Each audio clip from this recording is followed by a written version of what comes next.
Alright, so there's no easy way of showing this without just getting it on video. Of course, here's your plug. And if you follow that wire, hold on a minute. Well, my phone's too dead for the thing. But you follow this wire, it comes right down through here. And you can see there's one of the sensors right there, that round pot. And you can't really see the other one, but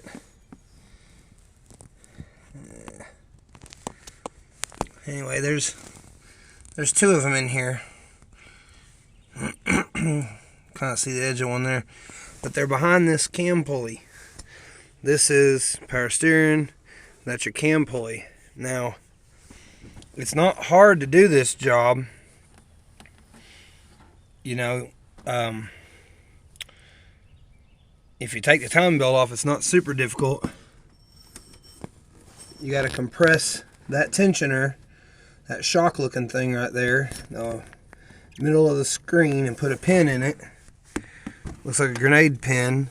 This part here, this round tube looking thing, that's your tensioner pulley, and then that's your tensioner. And then make sure all these are set where they're supposed to be. There are timing marks.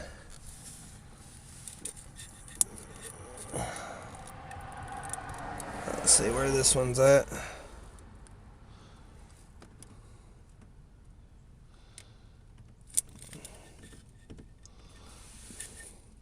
I think that line right there is the timing mark. And the pulley, it'll have a mark out here in the edge, like a little line. It's too dark in here to see, but it'll have a corresponding line that you line up with that line there, and then the same on the back has a line no different, and you line up the mark on the pulley with it, and then the crank would have to be straight up and down, the pin on the top. So I'll show you kind of what that looks like. I just happen to have this pilot torn apart. So when you take that bolt off, that big bolt here, there's an alignment key on the snout of the crank, which the snout of the crank is this round part right here. There's the alignment key right there. You can see it sticking out. So that's your alignment key. That alignment key would be straight up, and there's a corresponding notch.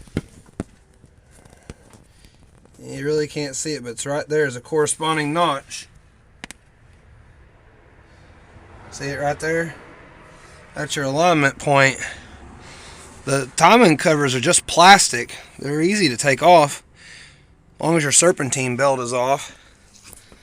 Let me climb back up here on my rollback. See, as you notice, you don't have to take the mount off to do it. You just lay your power steering belt aside. The mount can stay on. You take your two upper timing covers off, your lower crank pulley, and your other belt for all of this, you know, this belt that goes on your alternator and shit.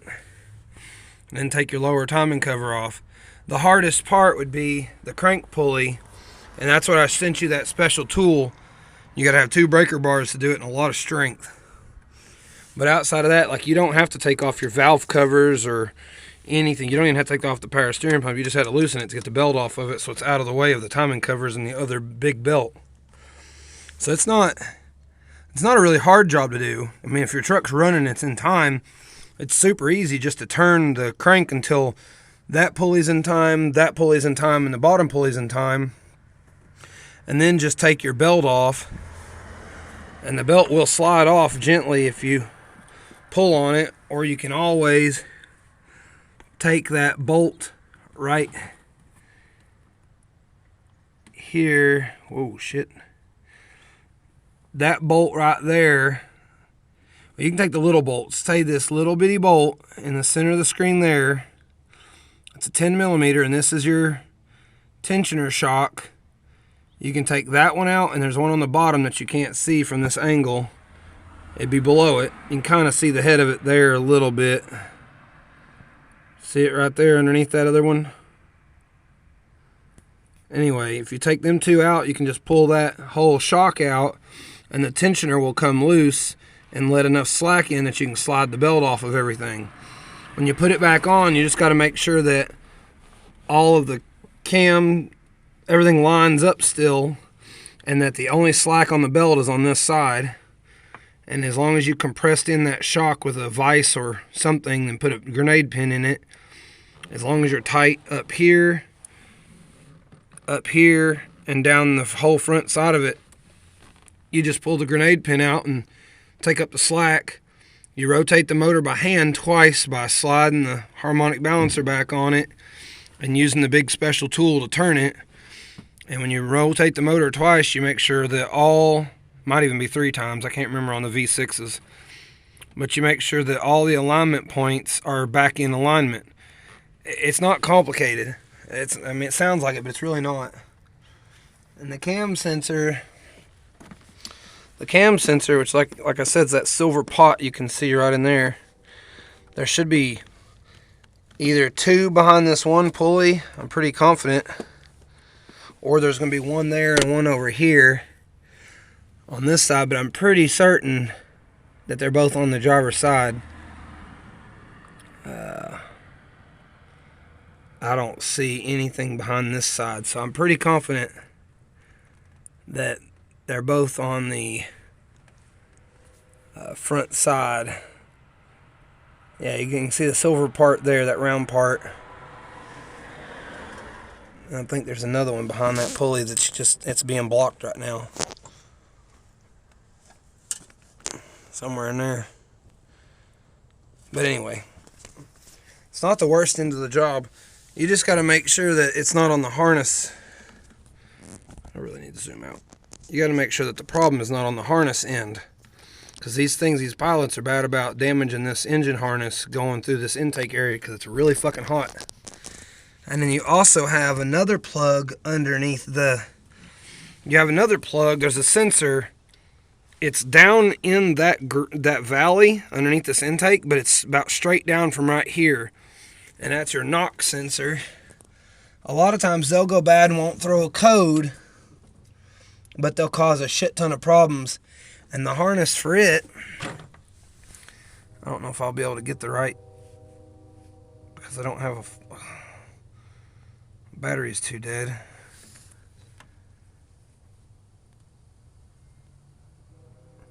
Right down in there's an extra wire. Can't really see it. But right off the side of the plastic, you got this big plastic loom that you can see here. Right down in there behind this pump, there's a separate wire coming off the side of it that goes towards the other side of the motor. Yeah, you can see the plastic piece there, but there's a little wire right in between. There's 2 of them plastic ends where the wire harness comes out on both sides. Right in the middle, you'll see a small black wire. It looks kind of like this, but a little smaller, going that direction underneath the hole of the intake down there. That's for the knock sensor. Those things are notorious for going out too on these pilots. And I don't know if they'll throw a code or not, like the cam sensor will. Normally you have to have the 4 wires. Like this has the 4 wires. You normally have to have 4 wires before the sensor is going to send back signal. But you have to have at least 3 for it too, for sure. Like your throttle position sensor has 3 wires, and that's the one that's down here. It's opposite of your cables. That's your throttle position sensor there. Your map sensor, which is this guy here, that there's only got the 2 wires. It won't throw a code normally unless the ECU thinks that that's the problem, because of the not having feedback from everything else. It's kind of complicated. Like, these things aren't hard to work on. They're so minimalistic, it's not funny. But almost everything on them is, going to have 3 wires or more and is going to send back to the ECU to tell you what's wrong with it. Not many of them are the 2 wire like that map sensor. So, anyhow, I hope this was helpful. Now, I don't have the manuals to get all the values on how to test this, but I know that there's a way to unplug this here and and have someone crank the engine over and probe the pins in the bottom half, that's, you know, the part that stays here. So like you can probe those pins right there while someone's cranking on it or while it's running with the right kind of meter and get a signal out of it, and that signal can tell you whether they're working properly. You'd have to measure the resistance and then make sure it's fluctuating like it should be. But see, this is what I was talking about. You really want to look in here and make sure none of them pins are damaged. You can see all four of them are silver. The little silver bumps in there. I've had Honda connectors where one of those bumps won't look like a bump. It'll be broken in half and it won't make connection. I just had to fix one recently on my Accord for the EGR valve. You know, it had the same problem. I kept getting a reoccurring code, and I ended up having to replace the wire, and it looked like this plug. So this is your EGR valve on the Pilot here.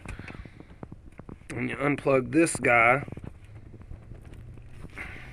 Hold on a minute. I'm not a lefty. All right. So in mine, the Accord, you see how that one hole with the blue ink doesn't have that silver pin in there? That's because there's no wire in that hole. See the little black rubber plug? That's what I was telling you about the ink on yours. They checked over to make sure that they got the right pin count. That's factory ink. But anyway, one of these on my Accord, right where the silver hump is, and that's where the one part folds over and goes back in on itself, that part was just broken off, and the one pin was missing, and it wasn't making contact inside on the new EGR valve I put on it. So it's always something to look at on these Hondas. Anyway, maybe this was helpful. I don't know. Let me know if you need any other information. I'll do the best I can.